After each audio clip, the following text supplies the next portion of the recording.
My grandfather used to say water never forgets who owns the land. Neither does the law. The warning siren echoed across the valley before sunrise, low and steady, rolling through the morning fog like distant thunder. Every instinct I had told me to reach for the old steel control wheel, but I kept both hands in my jacket pockets and stared down the hillside instead. 25 brand-new luxury cabins sat beneath me, their cedar roofs glowing gold under the first light of day, smoke drifting lazily from stone chimneys, while weekend visitors carried coffee mugs onto wooden porches, completely unaware that every single cabin rested on property my family had owned for nearly 70 years. A young deputy, standing beside the county engineer, cleared his throat. "Mr. Walker," he said quietly, "if the reservoir reaches another foot, federal regulations require the spillway to open." I nodded without taking my eyes off the valley. I know. The smell of wet pine, damp earth, and cold steel filled the air as the wind pushed across the surface of the reservoir behind me. Somewhere below, children laughed near a fire pit. Someone slammed the tailgate of a pickup truck. Vacation music drifted through the trees. It almost looked peaceful. Almost.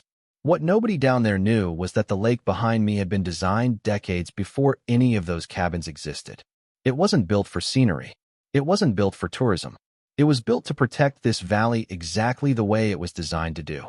My name is Ethan Walker, and 3 months earlier I thought I was finally coming home for good.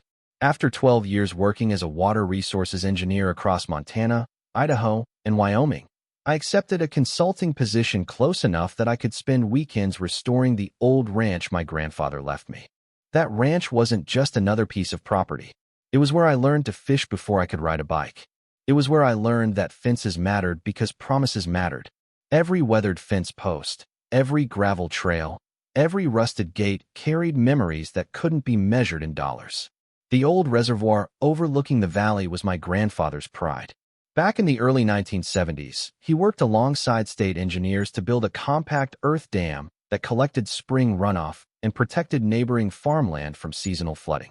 As a kid, I used to sit beside him while he explained how every valve, every drainage channel, and every elevation marker served a purpose. He'd run his rough hand across the steel control wheel and smile. "Someday people will forget why this is here," he'd tell me. "Don't you forget." Standing there that morning, I realized he had been right. I still remember the first time I drove back after signing the final paperwork on my new job. I expected to hear nothing except tires crunching across my gravel road and the breeze moving through the pines. Instead, I smelled fresh asphalt before I even reached the property line. Diesel engines growled somewhere beyond the trees. Construction dust floated through the air. At first I thought the county was repairing a nearby road. But then I rounded the last bend and hit the brakes so hard the seat belt locked across my chest. My southern pasture was gone. In its place stood rows of identical luxury cabins with polished decks, decorative stone walkways, landscaped flower beds, and a massive wooden entrance sign that read Willow Creek Mountain Retreat. Golf carts rolled past smiling visitors. Contractors unloaded furniture from box trucks. Nobody looked confused. Nobody acted like they were trespassing. They behaved like they owned every inch of it. I stepped out of my truck, boots sinking into gravel that hadn't been there the month before. The familiar scent of pine had been buried beneath fresh lumber, concrete dust, and expensive landscaping mulch. Then I saw something that made my stomach tighten even more than the cabins themselves. Less than 300 yards beyond the new development stood the old spillway marker my grandfather had painted bright red decades earlier. They hadn't removed it. They had built around it. Right then, before I spoke to a single worker or read a single document, I understood one thing with absolute certainty. Someone had ignored the one warning that had protected this valley for half a century. I walked past the construction fence without saying a word, letting my boots follow the same path I had taken hundreds of times as a kid. Even covered with fresh gravel and decorative landscaping, I still recognized every curve in the ground beneath it. That was the strange thing about land. People could pour concrete over it, plant imported trees, and build million-dollar vacation cabins on top of it, but the land still remembered what came before. So did I. My grandfather, Walter Walker, bought this property in 1958 when hardly anyone wanted mountain acreage that sat more than 20 miles from the nearest town. Back then, this valley was nothing but pine forests, open meadows, and a narrow creek that swelled every spring after the snow melted in the mountains. Most people saw inconvenience. Grandpa saw opportunity.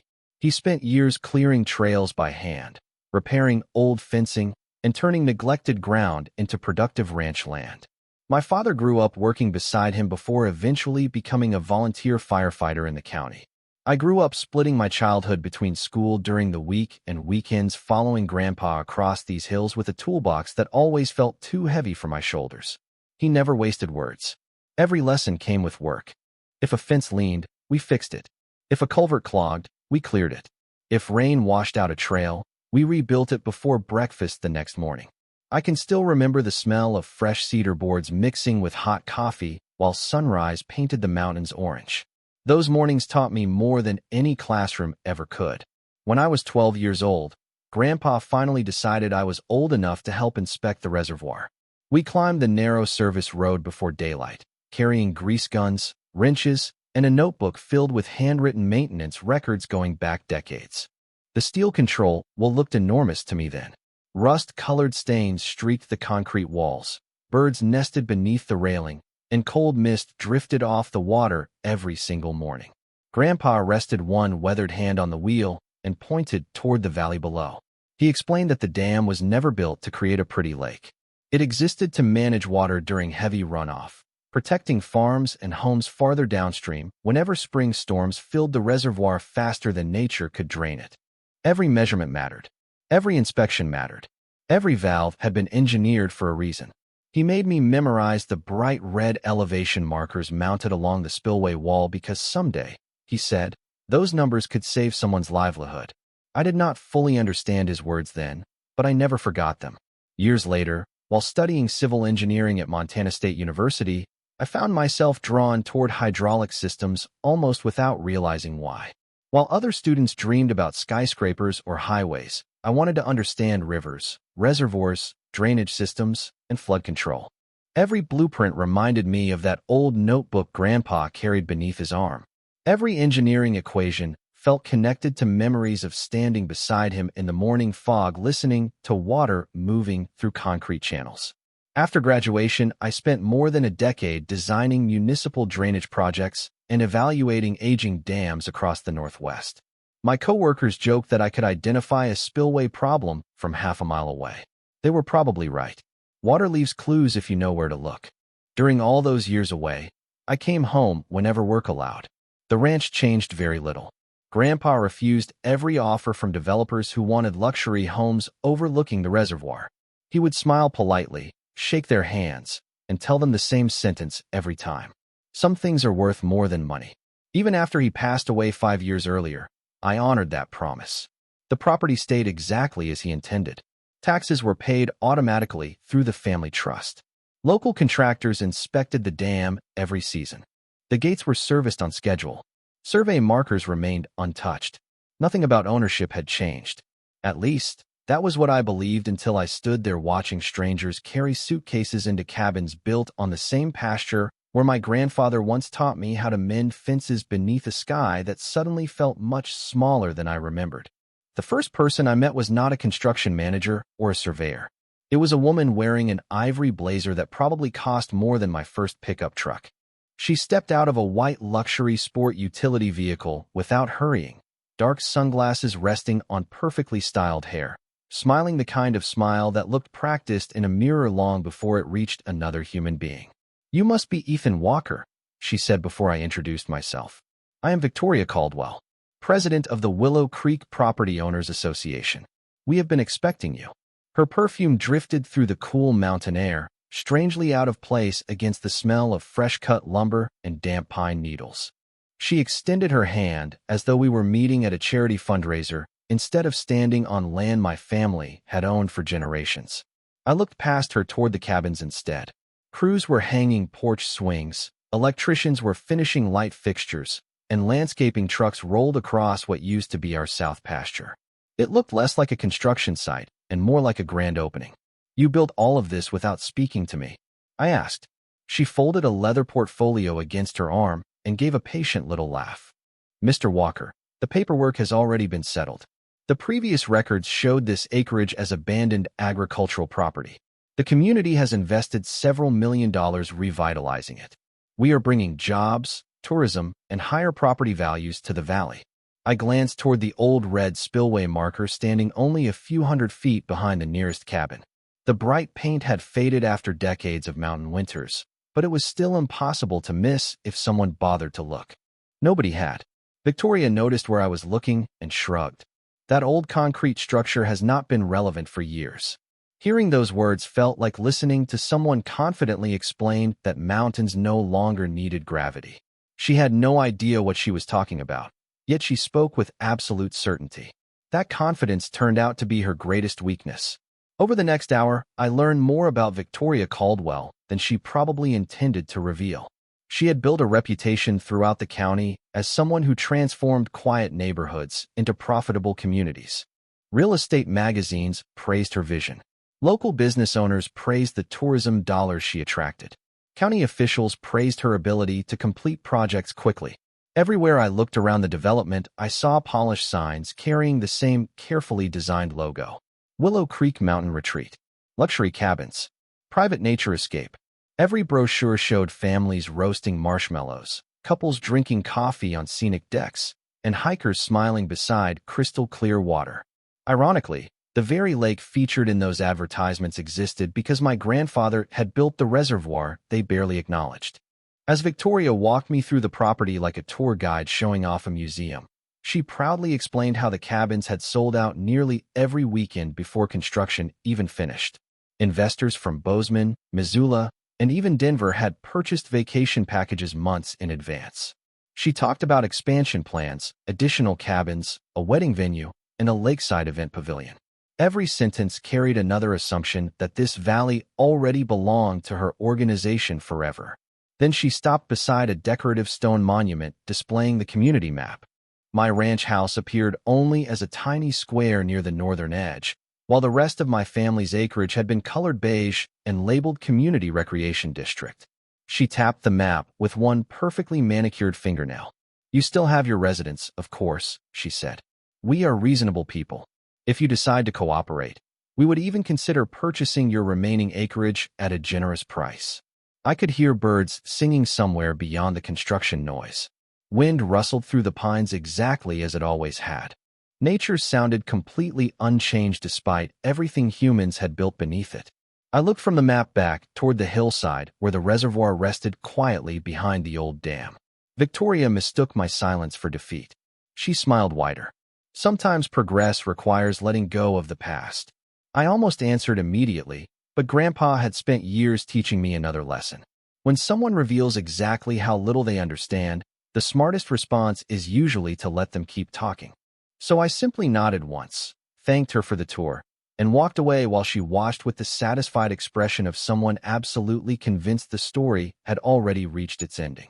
The next morning I drove straight to the county planning office with a folder containing every deed, tax receipt, maintenance invoice, and inspection report my family had kept for decades. The courthouse smelled like old paper, floor polish, and burnt coffee, exactly the way I remembered from helping Grandpa file property records years earlier. I expected confusion. Instead, I found hesitation. The clerk at the front desk politely accepted my documents, typed my parcel number into her computer, then paused long enough for me to notice the color leaving her face. She disappeared into a back office without another word. 10 minutes later, a planning supervisor invited me into a conference room where the blinds remained half closed even though the sun was shining outside. He slid a glossy development map across the table and spoke so carefully that every sentence sounded rehearsed. According to the county database, the southern acreage had already been incorporated into a planned recreational district through an amended boundary filing approved nearly 14 months earlier. I stared at the map, recognizing my property lines even though someone had covered them with bright-colored zoning overlays. "Who authorized this amendment?" I asked. He adjusted his glasses and avoided eye contact. "Everything appears to have followed the required administrative process." That answer told me almost nothing, yet somehow explained everything. Administrative process was often another way of saying paperwork moved faster than questions. I requested copies of every filing connected to my property. The supervisor promised they would be available within a few business days. although his expression suggested he hoped I would simply leave and never return. Outside, the crisp mountain air felt colder than when I had arrived. I sat inside my truck listening to the ticking sound of the cooling engine while reading through my grandfather's original deed again. The paper felt rough beneath my fingertips from decades of careful handling. Nothing in those pages suggested the land had ever changed ownership. Nothing even hinted that anyone possessed authority to redesign parcel boundaries without the owner's knowledge. That afternoon, I hired a respected property attorney from Helena. His office walls were covered with framed survey maps and photographs of successful land conservation cases. For the first hour, I felt optimistic. He examined every document carefully, nodding as he flipped from one page to another. Then he leaned back in his chair and released a slow breath. "Ethan," he said, "your deed appears solid, but challenging a completed development after construction reaches this stage becomes extremely expensive. Investors, lenders, contractors, insurance companies, everyone becomes involved. Even if you eventually win, you could spend years in litigation." Years. That single word echoed louder than anything else he said. Meanwhile, the cabins continued filling with paying guests every weekend.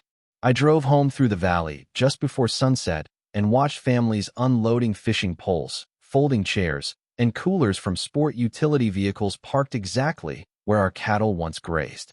Children chased each other across freshly seeded lawns, while couples admired the mountain view from porches that should never have existed. Nobody looked malicious. They looked happy. That almost made the situation harder. They believed they had purchased peaceful vacations. They had no idea they were standing inside somebody else's unfinished legal disaster. Victoria, on the other hand, knew exactly what she was doing. Over the following weeks, certified letters began arriving at my mailbox with astonishing regularity. The first welcomed me as a neighboring property owner and informed me that new community landscaping standards now applied near the shared entrance road. The second demanded that my weathered ranch fence be replaced because it conflicted with the retreat's visual identity. The third requested that I relocate old maintenance equipment stored near the reservoir because it reduced the guest experience. Every envelope carried the elegant Willow Creek logo embossed across thick cream-colored paper. Every signature belonged to Victoria Caldwell. She was not simply occupying my land anymore. She was behaving as though she possessed authority over what remained of it. Then security gates appeared at the main entrance. Uniformed attendants began checking reservation lists before allowing visitors inside. Decorative stone pillars replaced the old wooden cattle gate my grandfather had built with his own hands. One afternoon, I attempted to inspect the southern pasture, and a young security employee politely stepped in front of me. "Sir, resort access is limited to registered guests and authorized personnel." I looked beyond him toward the familiar hillside where the faded red spillway marker still stood untouched behind the nearest cabin. I thanked the guard, turned around without arguing, and drove away. He was only following instructions. But as gravel crunched beneath my tires, I realized something far more important than another fence or another letter. Victoria had become so confident in her version of ownership that she had stopped noticing the one structure she never truly controlled. For nearly a month, I chased answers the same way my grandfather used to track broken fence lines, one careful step at a time. Every morning began with another phone call, another office, another polite promise that someone would look into the situation. Every afternoon ended with another dead end. The county assessor confirmed my family had never stopped paying property taxes. The conservation district confirmed the reservoir inspection records remained active under my name. Even the utility easements still identified the Walker Ranch as the legal owner of the land surrounding the dam. Yet somehow the cabins continued operating as though none of those facts mattered. The contradiction gnawed at me every time I drove past the entrance. Luxury sport utility vehicles filled the parking areas.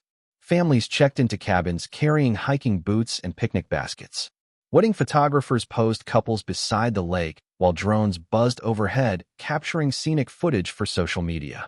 The place had become exactly what Victoria wanted, a picture-perfect mountain retreat built on confidence, polished marketing, and paperwork that nobody seemed willing to question.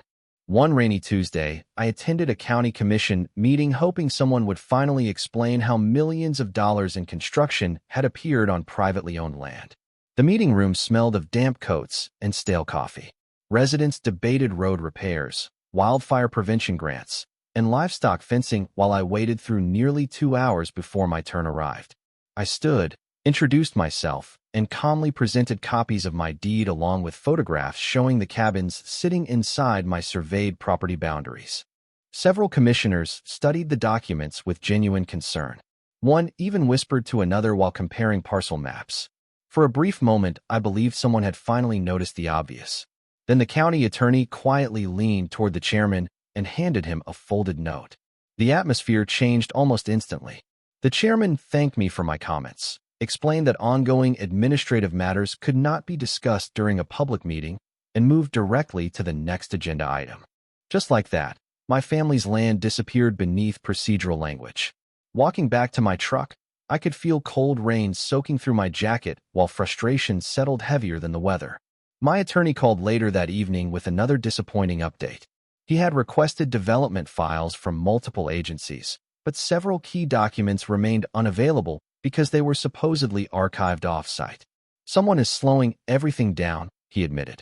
I cannot prove it yet, but this is moving far differently than a normal property dispute. Even so, he encouraged patience. Courts relied on evidence, not emotion. I knew he was right, but patience became harder every weekend another group of visitors arrived. Victoria, meanwhile, seemed determined to remind me that she believed the matter was already settled. A glossy newsletter appeared in my mailbox announcing the retreat's grand opening celebration. Inside were smiling photographs of ribbon cuttings, local business sponsors, and a full-page letter from Victoria thanking investors for helping transform unused land into a thriving destination. The phrase "unused land" lingered in my mind long after I closed the brochure. That pasture had never been unused. It had protected livestock, stored emergency hay, and most importantly, remained part of the flood management area surrounding the reservoir. Calling it unused was like calling a fire extinguisher unnecessary because there was not currently a fire. A few days later, I hiked the maintenance trail leading toward the dam before sunrise, hoping to clear my head. The familiar sound of water lapping against the shoreline usually brought me peace, but that morning something else caught my attention. Fresh tire tracks crossed the gravel service road leading to the spillway. They had not been there the week before. I followed them until they disappeared near the old inspection platform. Someone had recently driven maintenance vehicles much closer to the dam than any guest should have been allowed. There were boot prints in the damp soil, scraps of orange survey ribbon tied to nearby branches, and several bright stakes marking new construction measurements. I knelt beside one of the stakes and brushed away loose dirt with my hand. Beneath it, barely visible after years of weather and moss, was one of my grandfather's original steel elevation markers anchored into solid concrete. The new survey crew had planted their stake only inches away without recognizing what already stood there. I remained crouched for several minutes, running my fingers across the cold metal numbers that Grandpa had once made me memorize. That was when an uncomfortable realization settled into my mind. Everyone had been arguing about property lines, deeds, zoning maps, and development permits. Almost nobody had been paying attention to the engineering beneath them. And if everyone else had overlooked that part of the story, perhaps that was exactly where the truth had been waiting all along. That afternoon, I unlocked the weathered metal cabinet inside the maintenance shed for the first time since Grandpa's funeral. Dust floated through narrow beams of sunlight as I pulled open drawers that had not been touched in years. The room still smelled exactly the way I remembered: old grease, machine oil, cedar shelves, and yellowing paper. Every wrench hung in its proper place. Every maintenance log rested neatly inside labeled binders. Grandpa believed that if something mattered enough to build, it mattered enough to document. I spent hours reading inspection reports, hand-drawn sketches, reservoir measurements, and annual service records dating back more than 4 decades. Most of it confirmed what I already knew. Then, tucked inside the back cover of a faded engineering binder, I found an envelope marked only with a date from 1974. Inside was a folded blueprint unlike any I had seen before. The paper crackled as I opened it across the workbench. At the bottom sat the original engineering stamp from the United States Army Corps of Engineers, along with signatures from county officials and the State Water Resources Office. My pulse quickened immediately. This was not simply a construction drawing. It was the original flood control design package for the entire reservoir system. Every elevation marker, every drainage channel, every spillway calculation matched what still existed outside. More importantly, one page contained a shaded emergency overflow zone extending hundreds of feet below the spillway. I measured the distances twice before looking back toward the valley through the dusty window. The cabin sat directly inside that shaded area. Not beside it, not near it, directly inside it. I kept reading. Attached behind the blueprint was a legal memorandum explaining that the overflow corridor could never be obstructed because federal flood management standards required unrestricted emergency discharge whenever the reservoir exceeded a specified elevation. Another document referenced permanent flowage easements recorded alongside the original property deed. Suddenly, dozens of conversations from my childhood made perfect sense. Grandpa never objected when neighbors hiked near the lake or fished from the shoreline. He only became serious whenever someone suggested building permanent structures below the spillway. He had never been protecting his privacy. He had been protecting the engineering. I drove straight to the county recorder's archive the following morning, carrying copies of every page. The basement records room smelled like cardboard boxes and aging ink. An elderly archivist listened patiently while I explained what I had found. Instead of dismissing me, he quietly disappeared into a storage area filled with oversized record books. Nearly 30 minutes later, he returned, pushing a cart stacked with leather-bound volumes older than both of us. Together, we traced parcel transfers, easement filings, water rights registrations, and engineering approvals back to the original reservoir project.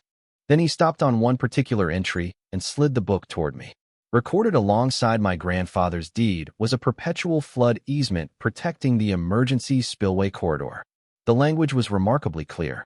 No permanent structures were permitted within the designated discharge area because water management operations always retained priority over later development. The archivist removed his reading glasses and looked at me for several silent seconds. "I have worked here 32 years, he finally said. "I do not think anyone involved in that resort project ever requested these volumes."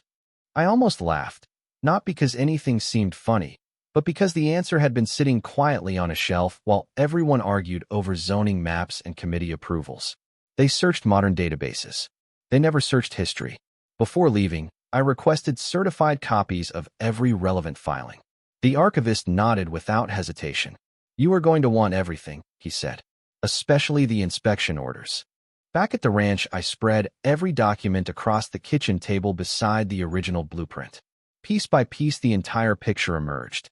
The survey stakes I found near the spillway, the forgotten elevation markers, the maintenance logs, the federal engineering approvals, the permanent easement. None of them had disappeared. Everyone had simply stopped paying attention because decades had passed without a major runoff season. Outside, late spring rain began tapping softly against the windows. I walked onto the porch and looked toward the reservoir, where gray clouds reflected across perfectly still water. The lake looked peaceful, almost harmless. But engineering never depended on appearances. It depended on mathematics, gravity, and rules that ignored confidence. For the first time since returning home, I no longer felt like I was losing. I was no longer searching for proof that the land belonged to my family. I had found something far more important. I had found the one set of rules that neither money, politics, nor a homeowners association could rewrite. Once I understood what those forgotten records actually meant, I stopped trying to convince people with arguments and started preparing with evidence. That was the difference between an engineer and someone chasing revenge. Engineers trusted measurements. The following week, I returned to the reservoir before sunrise every morning, carrying nothing more than a notebook, a laser range finder, and the original survey maps. Cold mountain air stung my face while the smell of wet pine drifted across the water. I checked every elevation marker my grandfather had taught me to recognize as a boy. I photographed each one beside the original engineering drawings. Nothing had moved. Nothing had been altered. The dam was exactly where it had always been, and the emergency spillway still followed the same natural drainage path, designed nearly 50 years earlier. The only thing that had changed was what people had decided to build inside it. I hired an independent licensed surveyor from another county, someone with no connection to local politics or the development.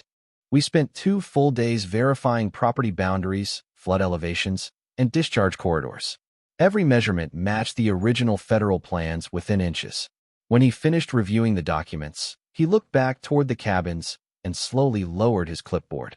"If these records are valid," he said, "those structures never should have been approved in that location." I simply nodded. I already knew. Next came the reservoir itself. Spring storms had begun rolling through the mountains almost every afternoon, feeding streams that eventually emptied into the lake behind the dam. I measured the water level every evening using the same red gauge Grandpa had shown me decades earlier. Inch by inch, the reservoir climbed exactly as seasonal runoff models predicted. There was nothing unusual about it. In fact, everything behaved so normally that it almost felt comforting. Nature was following its schedule whether anyone paid attention or not. I contacted the regional office responsible for dam safety inspections and requested a routine operational review, providing copies of the original engineering package along with the recently certified survey results. I never mentioned Victoria. I never mentioned the Homeowners Association. I only reported that permanent structures appeared to exist inside a documented emergency discharge corridor and asked whether updated compliance verification would be appropriate before peak runoff season. 2 days later, an inspector called me personally. His voice became noticeably quieter after reviewing the documents I had emailed.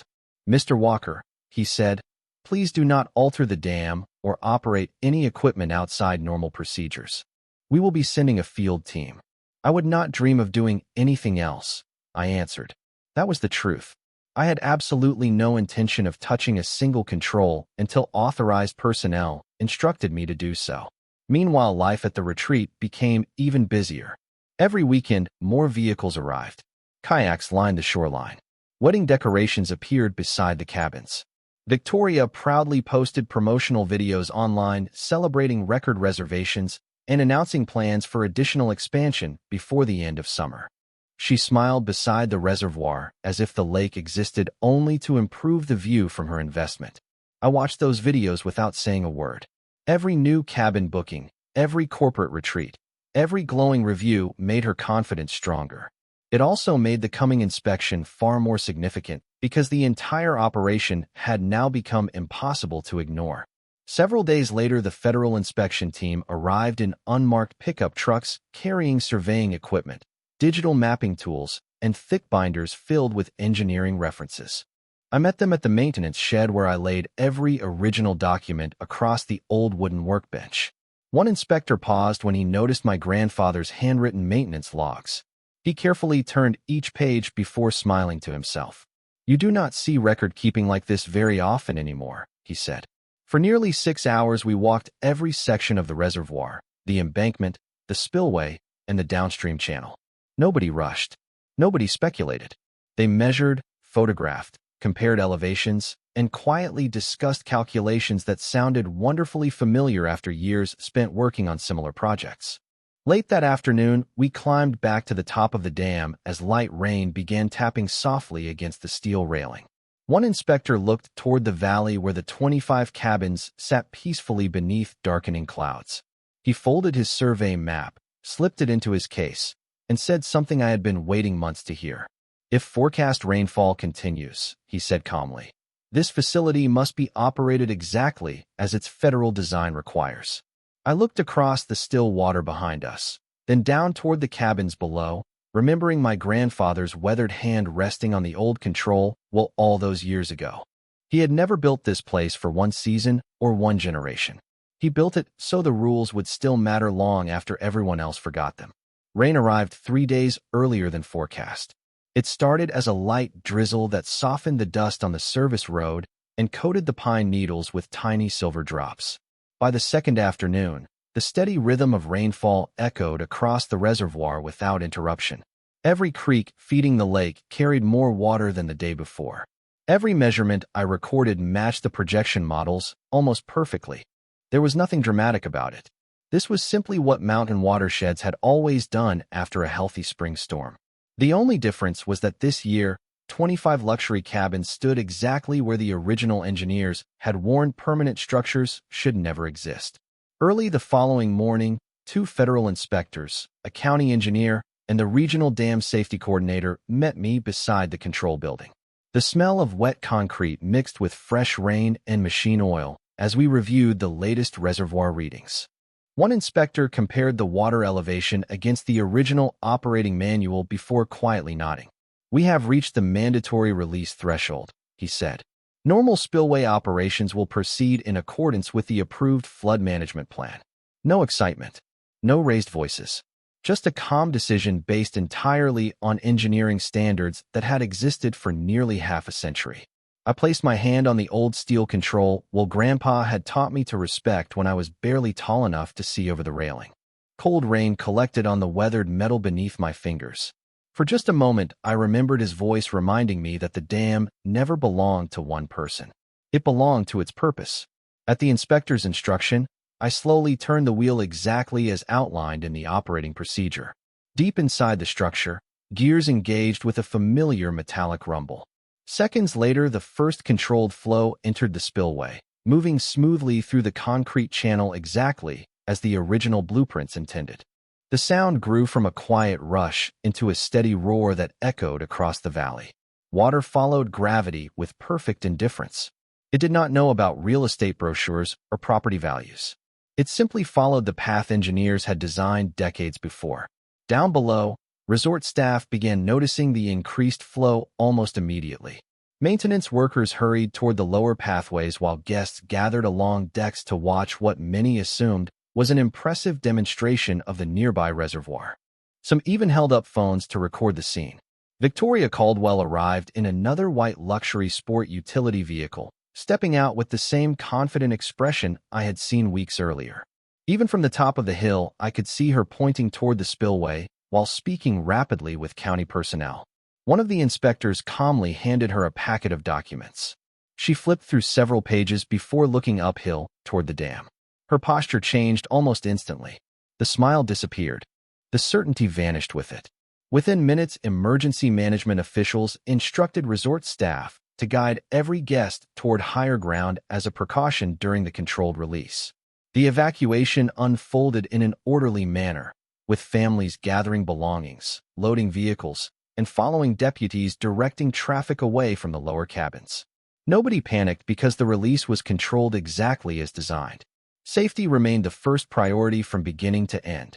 Once the area had been cleared, the spillway continued carrying increasing volumes of water through the protected discharge corridor. The lower sections of the development, built directly inside that corridor, gradually became surrounded by flowing water exactly where the original engineering plans predicted decades earlier. Elevated decks stood above swirling runoff, while landscaped walkways disappeared beneath the current. Decorative stone walls diverted nothing. Expensive retaining blocks accomplished nothing. Nature was simply reclaiming the space reserved for it all along. By late afternoon, the inspection team completed its documentation. Survey drones photographed every affected structure, while engineers compared real-time flow patterns against the original hydraulic calculations. Their conclusions were remarkably consistent. The reservoir had operated correctly. The spillway had functioned correctly. The problem was never the dam. The problem was the decision to place permanent buildings inside a protected emergency flow corridor clearly identified in historical records. Before sunset, the county posted temporary closure notices across the entrance to the retreat, pending further engineering and legal review. Insurance representatives arrived the following morning. State investigators followed shortly afterward. I watched quietly from the hillside as vehicles carrying surveyors, attorneys, and regulatory officials filled the same parking lot that had welcomed vacation guests only days earlier. The valley sounded different now. Instead of construction equipment and promotional music, I heard only flowing water, distant radios, and the steady tapping of rain against the steel railing beside the old control wheel. Grandpa had been right all those years ago. Water never forgot where it was supposed to go. The tragedy was that everyone else had forgotten why. The legal process moved much more slowly than the water ever had. But unlike rumors or political influence, official records had a way of outlasting both. Over the following months, engineers, surveyors, state regulators, insurance investigators, and attorneys walked every inch of the valley carrying maps that looked remarkably similar to the ones my grandfather had stored inside the old maintenance shed. Every faded elevation marker they uncovered matched the original blueprints. Every certified survey confirmed the same conclusion. The reservoir had operated exactly as designed. The emergency spillway had followed its legally protected discharge corridor. The only failure belonged to the people who ignored decades of recorded engineering history while chasing a profitable development. Insurance companies reached their own conclusions soon afterward. Their investigators determined that permanent structures had been constructed inside a documented flood management easement that had existed long before the resort project began. Coverage disputes spread through lenders, contractors, and investors. Construction loans froze. Future expansion plans disappeared overnight. Purchase agreements that once looked like guaranteed investments suddenly became evidence in multiple legal proceedings reviewing how the approvals had ever reached that stage. I attended only a handful of hearings because, by then, my role had become surprisingly simple. Whenever someone asked what happened, I presented the same documents I had been carrying from the beginning. The original deed, the federal engineering plans, the inspection logs written in my grandfather's careful handwriting, the certified surveys, the operating records from the controlled spillway release. Facts required very little performance. They simply waited for someone willing to read them. Victoria Caldwell looked very different the last time I saw her in person. Gone were the polished speeches about progress and community transformation. Gone was the effortless confidence that had followed her through every conversation during those first weeks. She quietly left the courthouse, surrounded by attorneys carrying heavy document boxes instead of glossy marketing brochures. She never looked in my direction. There was nothing left for either of us to argue about. The paperwork spoke more clearly than either of us ever could. Several county departments later revised internal review procedures after investigators identified gaps in how historical engineering records had been evaluated during the approval process. Training requirements changed. Archive verification became mandatory whenever developments bordered older flood control infrastructure. Those changes did not erase everything that had happened, but they reduced the chances that another family would someday stand where I had stood, watching strangers build over history nobody bothered to understand. As for the valley, nature healed with quiet patience. Temporary structures were removed under engineering supervision. Native grasses slowly returned across the lower meadow. Young pine seedlings began appearing wherever construction equipment had once parked. Every few weeks, I walked the same maintenance trail beside the reservoir, carrying nothing except a thermos of coffee and the old inspection notebook that still smelled faintly of machine oil. The steel control wheel remained exactly where Grandpa left it, worn smooth by decades of careful hands. Sometimes I rested my palm against the cold metal without saying a word, listening to wind move across the lake while morning sunlight reflected off calm water. It felt less like winning and more like finally hearing an old promise kept.